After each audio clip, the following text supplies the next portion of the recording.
Kami bersyukur Tuhan buat pagi hari ini kami boleh ada Tuhan sebagaimana kami ada semua karena kasih kemurahan-Mu. Dan sebentar kami juga akan belajar filsafat. Kau berkati kami semua Tuhan dengan hikmat yang daripada-Mu. Dan juga Pak Heri yang mengajar kami Tuhan, berikan kesabaran agar proses belajar mengajar ini dapat terlaksana dengan baik. Dan kami semua boleh mendapatkan pelajaran yang baik bagi kehidupan kami. Terima kasih Bapak, kami serahkan sesi ini selanjutnya ke dalam tangan Tuhan. Dalam nama Yesus kami telah berdoa mengucap syukur. Haleluya. Amin. Amin. Oke. Oke, kameranya sudah semuanya on. Ya. Nah, hari ini kita akan membahas dua tokoh, dua filosof ya. Dua filosof, langsung aja kita akan coba putar video projectnya ya. Yang pertama adalah John Locke. Ya, selamat menyaksikan dan mencermati.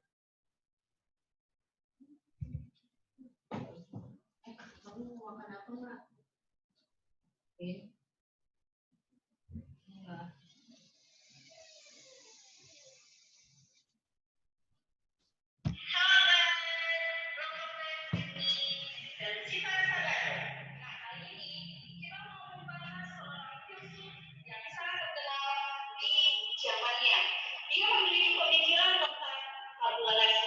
Siapa lagi dia kalau bukan John Locke. Namun sebelum kita membahas tentang filsafatnya tersebut, kita akan membahas biografinya terlebih dahulu. John Locke adalah seorang filsuf yang berasal dari Inggris yang merupakan salah satu tokoh utama dari pendekatan empirisme atau salah seorang peletak dasar empirisme. Ia lahir pada tanggal 29 Agustus 1632 di dalam sebuah keluarga yang sangat sederhana, yang orang tuanya seorang pemilik tanah dan pengacara di sebuah kota kecil. Sebelumnya, John Locke pernah mengikuti pendidikan ilmu kedokteran dan kimia di Oxford. Namun, John Locke terpengaruh oleh pandangan keilmiahan Newton dan filsafat Descartes. Setelah membaca tulisan Descartes, ia tertarik pada filsafat, tetapi justru mengambil jalan yang berbeda dengan mengkritik pandangan nasionalisme Descartes. Jika tadi kita telah membahas tentang biografinya John Locke, sekarang kita mau membahas tentang filsafatnya John Locke yang sangat berpengaruh dalam sejarah filsafat, yaitu mengenai proses manusia mendapatkan pengetahuan. Menurut John Locke sendiri, pengetahuan didapat dari pengalaman manusia, namun posisi itu adalah posisi empiris yang sangat bertolak belakang dengan pendapat kaum rasional yang memberikan pendapat bahwa pengetahuan itu didapat dari rasio. Namun, John Locke berkata bahwa sebelum manusia tersebut mendapatkan sesuatu, rasio atau pikirannya itu tidak dapat berfungsi atau masih kosong. Posisi tersebut diibaratkan Locke seperti kertas putih atau tabula rasa yang kemudian akan mendapatkan isinya dari pengalaman yang dijalani oleh manusia itu. Nah, menurut Locke, rasio hanya dapat mengelola pengetahuan, tetapi yang sebenarnya pengetahuan didapat dari sebuah pengalaman. Sehingga sumber utama dari pengetahuan yaitu adalah pengalaman. Menurut Locke, isi otak kita terdiri dari ide-ide. Ide-ide itu sendiri terdiri dari gagasan sederhana dan gagasan kompleks. Kemudian Locke percaya akan adanya 3 macam pengetahuan. Pertama, pengetahuan intuitif. Kedua, pengetahuan demonstratif. Ketiga, pengetahuan indrawi.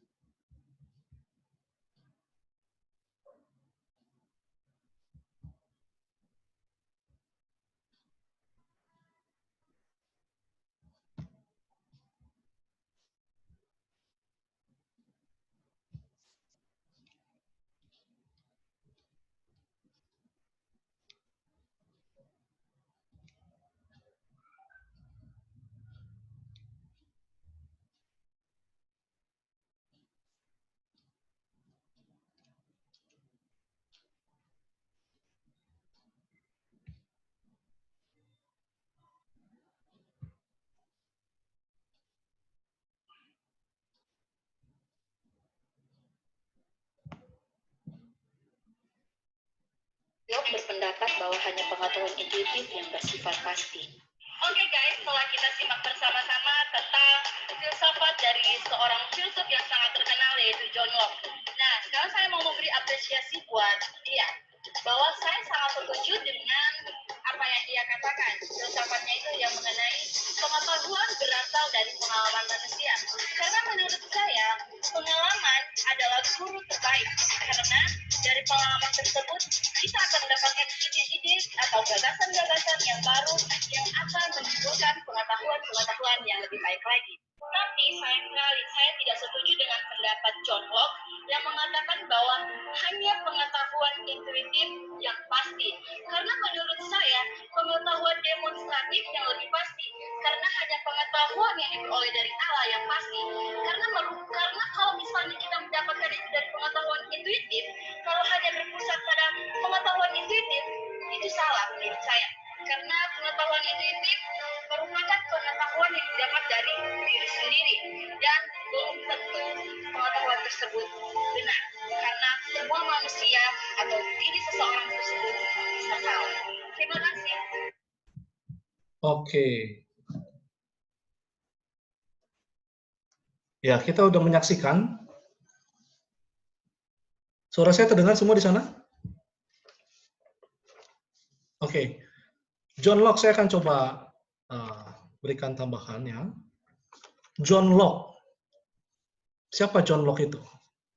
Sebetulnya John Locke adalah seorang yang mengagumi Descartes. Ya, Descartes. Siapa yang sempat membahas tentang Descartes? Nggak jelas, Oke. Pak. Mati-mati.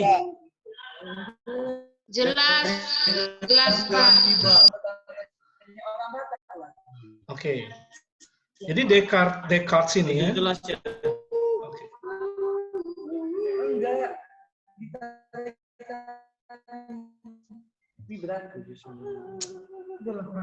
Di-mute dulu ya, di-mute dulu ya. Nanti ada rekamannya, kalau ada yang kurang jelas nanti saya akan berikan rekamannya. Nah, Descartes ini sebetulnya seorang yang kita mengingat sebagai seorang penggagas munculnya filsafat rasionalisme skeptis, ya, skeptisisme itu. Nah, Descartes ini mempengaruhi sebetulnya John Locke, dan John Locke mengagumi Descartes. Tetapi ya ada hal yang tidak disetujui juga oleh John Locke dan dikritisi Descartes itu ya, Descartes ya. Tentang apa dia berbeda? Tentang yang disebut epistemologi. Apa itu epistemologi? Ada yang ingat epistemologi adalah pengetahuan ya, bagaimana pengetahuan itu bisa didapat. Itu bisa epistem ya. Epistemologinya berbeda. Nah, apa yang dikritik dari Descartes? Yang dikritik adalah ide tentang pengetahuan bawaan atau ide bawaan, bahwa manusia ketika dia lahir dia sudah punya ide bawaan. John Locke menolak itu. Nanti yang paling terkenal itu kan dari teori John Locke adalah teori tabula rasa. Tabula rasa itu seperti apa? Seperti ketika manusia itu hadir, dia seperti kertas putih gitu, kertas kosong. Ya, tabular. Iya, yang tadi udah dipresentasikan ya kan? Nah, ya oleh Fanny tadi ya, Feli. Asal dari mana John Locke? Dia dari Inggris ya. Dari Inggris dia menempuh studi di Oxford University, dari keluarga yang berpendidikan ya, dari keluarga yang berpendidikan sebetulnya. Nah, latar belakangnya bagaimana ketika saat itu pemerintahan yang dipegang oleh namanya Raja Charles yang pertama itu otoriter. Jadi kalau kita lihat nanti akan terkait sekali dengan filsafat John Locke yang nanti akan menjadi dasar orang-orang yang membuat, kalau kita lihat nanti ya, pengaruh secara sosial politik, yaitu orang-orang yang menjunjung hak asasi manusia, ya, orang-orang yang menjunjung tentang pemikiran tentang bagaimana kekuasaan itu seharusnya tidak menjadi otoriter. John Locke adalah penggagas empirisisme, ya, dari kata empira. Apa artinya empira? Artinya adalah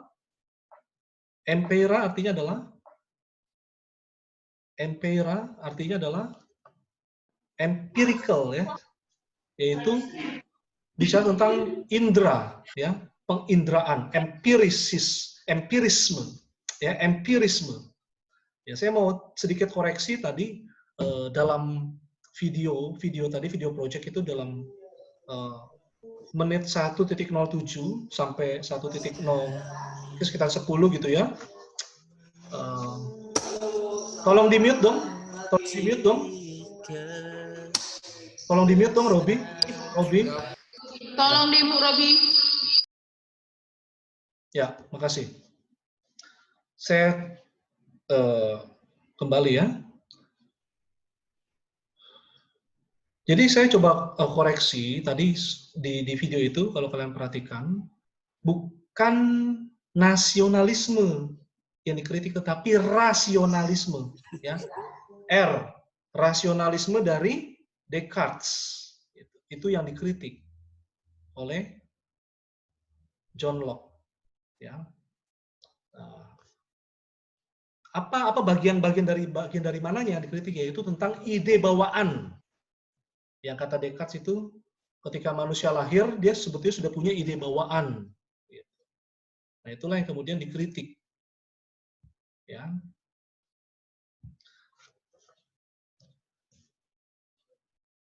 Muncullah sekali lagi teorinya tentang teori tabula rasa. Tabula rasa, ya, dalam sebuah esainya yang berjudul An Essay Concerning Human Understanding, ya. Ya, sebuah esai yang menggambarkan tentang siapa sih manusia itu, ya, seperti apa sih manusia itu, ya, tentang human, manusia itu. Dia coba untuk mengangkat tentang yang namanya tabula rasa, ya, bahwa manusia dilahirkan seperti kertas putih aja, kosong itu, nggak ada sesuatu yang dibawa, ya, ide bawaan. Nah,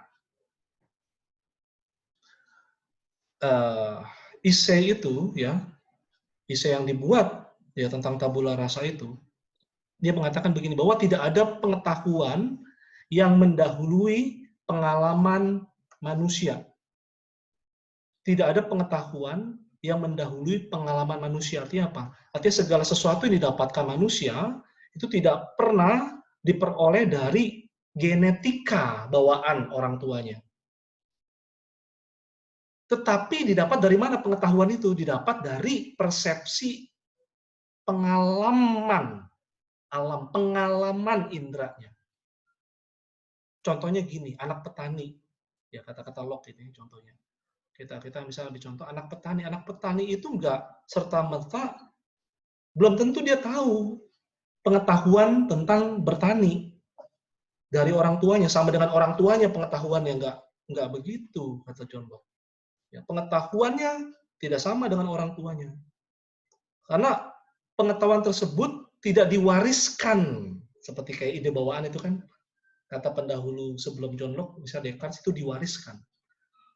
Enggak diwariskan sejak lahir, tetapi didapat dari pengalaman. Pengetahuan itu didapat dari pengalaman dan dari interaksinya dengan lingkungan, Ya. Jadi kalau kita lihat di sini justru bukan dari ide bawaan, tetapi dari pengalaman.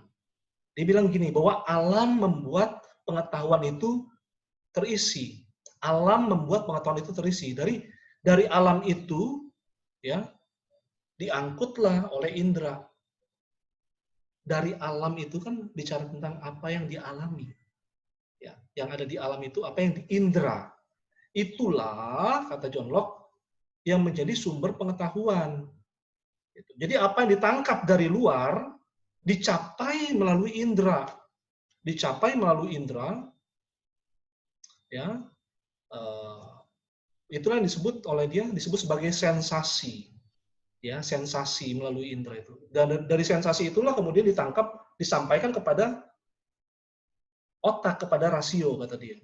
Dari situlah kemudian diolah, dianalisis, diklasifikasi, dan disimpulkan dari sensasi nanti akan menjadi sebuah refleksi. Inilah yang kemudian menjadi cikal bakal, ya, dari empirisme ini menjadi cikal bakal metode eksperimen. Ya, kalau kita belajar metodologi penelitian, Ya, nanti sebentar lagi kalian akan masuk dalam proposal skripsi kalian. Ada disebut dengan metode eksperimen. Eksperimen. Itu bicara apa eksperimen? Pengalaman sebetulnya. Bicara tentang apa? Empirisme. Bicara tentang apa? Metode induktif. Metode induktif itu apa sih sebetulnya? Bicara tentang apa yang terjadi, yang kita alami. Yang kita alami itu, kita coba tarik nih. Gejala-gejala apa yang terjadi. Apa yang kita alami dalam kita cerap dengan indera kita. Nah, jadi ide manusia itu menurut Locke justru dibangun melalui dua sumber sekali lagi ya. Yang pertama adalah melalui indera. Melalui indera. Artinya apa? Melalui pengalaman lahiria. Melalui pengalaman lahiria atau disebut external sensation. Ya, external sensation ya, sensasi eksternal. Yang kedua itu melalui persepsi. Artinya apa? Melalui pengalaman batiniah. Melalui pengalaman batiniah. Ini bicara tentang apa? Internal perception. Ya, jadi pengalaman lahiria dengan pengalaman batiniah itulah dibilang sumber dari ide. Manusia dapat dari sana. Ya, dan objek-objek itu, kata Locke, itu tampil di dalam kesadaran. Artinya apa? Artinya manusia mengenal segala sesuatu secara sadar. Secara sadar. Nah, kalau kita lihat dalam presentasi video project barusan, itu John Locke membagi ide menjadi dua kan, ada ide sederhana, ada ide kompleks. Ide sederhana itu seperti apa? Disebut ide sederhana atau ide simplex atau ide simple, simplex. Ada ide simplex, ada ide kompleks. Ide simplex itu ada yang ingat ya, ini mengingatkan kita pada siapa? Teolog-teolog sebelumnya, empirisme juga. Sorry, bukan teolog. Filsuf, empirisme juga. Halo Pak. David Hume ya. David Hume. Ya. Mengingatkan kita kepada David Hume ya tentang ide simpleks dan ide kompleks. Ya. Nah, ide simpleks itu, ide sederhana itu seperti apa? Ide sederhana itu adalah seperti tadi. Ya. Itu bicara tentang bagaimana ketika kita bicara objek misalnya, bagaimana ukurannya, bagaimana beratnya, bagaimana masanya, itu akan tetap sama siapapun yang ukur. Tetapi kalau itu ide simplex menghasilkan kualitas primer yang akan tetap sama siapapun yang ukur. Ini akan menjadi kualitas yang penting nih buat dia ya. Jadi pengalaman lahiria itu penting sekali buat dia. Ya, karena akan menghasilkan kualitas primer. Ide simplex yang sederhana itu ya. Tetapi ada juga kualitas sekunder. Kualitas sekunder yang dihasilkan dari apa? Dari ide kompleks. Ide kompleks. Nah, ini apa? Ini bicara tentang tergantung cara peneliti melihat objek. Ya, bisa berbeda-beda tuh. Contohnya baunya, warnanya, suaranya itu bisa berbeda-beda. Jadi dia melihat ada dua sumber itu ya. Ide baik dia external sensation maupun internal reflection. Ya, yang nanti akan menuju kepada kualitas primer dan kualitas sekunder. Jadi dia sekali lagi dia menolak tentang ide bawaan. Ya. Ide bawaan sebagaimana Descartes itu mengatakan bahwa manusia lahir dia memiliki ide bawaan dari Tuhan. Tetapi kata John Locke itu enggak. Manusia lahir ya dia kertas putih. Nah, sekarang kita coba diskusikan ini dalam kelas. Kita coba diskusikan. Ya.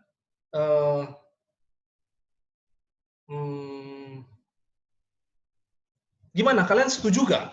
Kira-kira. Setuju gak kira-kira ketika manusia lahir itu ya seperti tabula rasa, seperti kertas kosong? Kira-kira setuju gak? Kalau aku sih setuju. Setuju. Oke. Saya akan coba pertajam ya. Saya coba pertajam begini. Tidak setuju, Pak. Siapa yang jawab tidak setuju? Silakan berikan alasannya kalau tidak setuju. Dia rasio. Kalau aku berdasarkan pengalaman, pasti. Oke, tolong di-mute lagi, saya akan jelaskan. Jadi gini, apakah anak yang baru lahir tidak memiliki ide bawaan? Apakah dia seperti kertas kosong atau tabula rasa? Ini kalau orang-orang yang belajar psikologi, dia akan setuju dengan teori tabula rasa. Bahwa manusia ketika lahir, dia seperti kertas kosong aja gitu. Tetapi coba kita cermati. Apakah benar seorang anak itu ketika dia lahir, dia tidak punya ide bawaan? Dia nangis pas lahir itu kayak tahu sih, Pak. Gini, maksud saya gini, saya coba bantu pertajam ya. Tolong di-mute dulu. Nah, gimana dengan proses, ya gimana? Kita misalnya gini, ada anak ini nggak pernah diajarin, misalnya katakanlah berbohong. Tetapi walaupun tidak pernah ada yang ngajarin dia berbohong, ketika dia salah, dia melakukan sesuatu kesalahan, orang tuanya sama sekali nggak pernah ngajarin dia. Ya. Dan lingkungannya pun nggak pernah ngajarin dia. Tetapi kenapa bisa ada pengetahuan dia bisa menutupi itu, dia bisa menutupi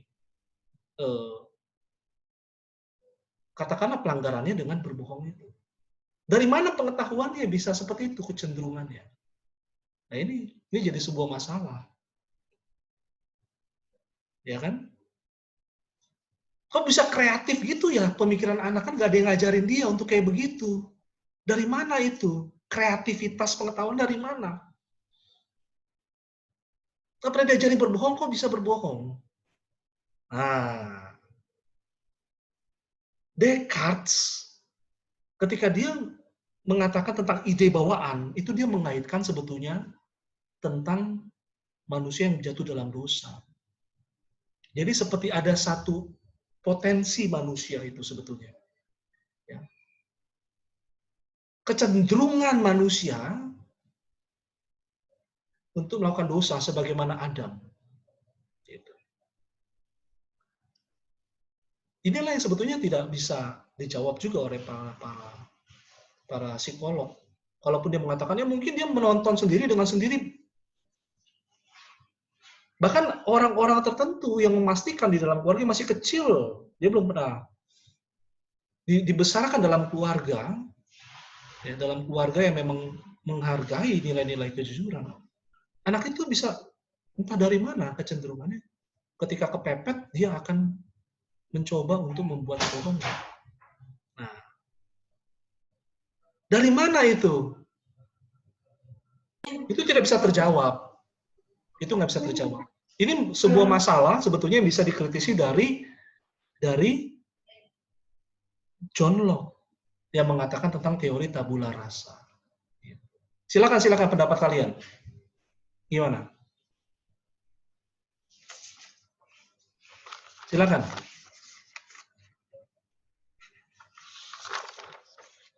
Dan John Locke juga mengatakan begini, bahwa ketika manusia itu dilahirkan, dia masih kertas kosong. Nah ini juga kalau kita bandingkan dengan penelitian umum, bermasalah. Kenapa bermasalah? Ada yang tahu nggak? Kan kalau dia bilang kan, sampai manusia itu lahir, dia gitu kan, dia masih kertas kosong. Dari mana kita bisa mengkritisinya? Ayo, coba. Terpikirkan nggak? Dia nggak mengatakan sejak dalam kandungan. Ini masalah. Karena penelitian secara umum pun anak dalam kandungan itu bisa menerima katakanlah misalnya musik gitu. Anak itu diberikan musik di dalam kandungan, itu pengaruh kepada perkembangan dia, tumbuh kembang anak itu. Ya, anak itu malah kalau dalam agama tertentu didoain gitu ya di perutnya. Ini ada Ibu Naomi atau siapa yang sudah pernah melahirkan, itu anak itu sudah dalam kandungan, dia sudah menerima sesuatu juga.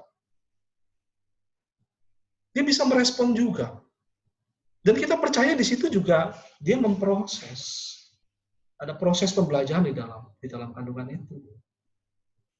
Makanya ketika John Locke mengatakan sampai manusia itu lahir, ya, bayi yang baru lahir itu seperti kertas kosong, itu bisa dikritisi. Kurang tepat sih, Pak.